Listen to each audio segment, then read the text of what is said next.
அதைத் தொடர்ந்து தான் இந்த காணொளி 3/3/2023ஆம் ஆண்டு திருப்பத்தூர் மாவட்டத்தில் பள்ளி மாணவர்களுக்கு வந்து குடியுரிமை சான்றிதழ், அதாவது சாதி சான்றிதழ் வேண்டும் என்று அந்த பள்ளி மாணவர்களும் அதை சார்ந்த பெற்றோர்கள் வந்து ஒரு போராட்டத்தை முன்னெடுத்து தொடர்ந்து செய்கிறாங்க.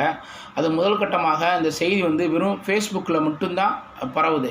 அதுக்கடுத்து அதை பார்த்தவுடன் வனவேங்கிகள் கட்சியின் தலைவர் அண்ணன் இரணி அவர்கள் நேரடியாக அந்த போராட்ட களத்தில் வந்து போகிறாரு.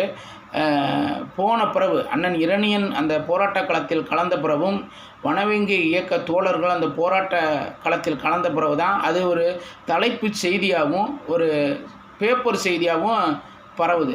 இந்த தோழர்கள் கிட்டத்தட்ட ஒரு 5 தம்பிகள் வந்து நம்மகிட்ட வந்து பதிவிச்சாங்க. இந்த 5 தம்பிகளுக்கு வந்து திரும்ப இந்த கருத்தை நான் சொல்கிறேன். என்னென்னா, இந்த போராட்ட களத்தில் வந்து பல்வேறு குறவர்குடியை சார்ந்த இயக்கங்கள் இருக்கலாம்.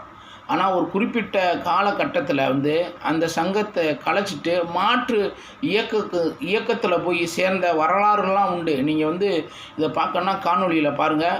முதல் முறையாக தமிழ்நாட்டில் 144 தடை வாங்கின இயக்கம்னா வனவேங்கிகள் இயக்கம் மட்டும்தான்.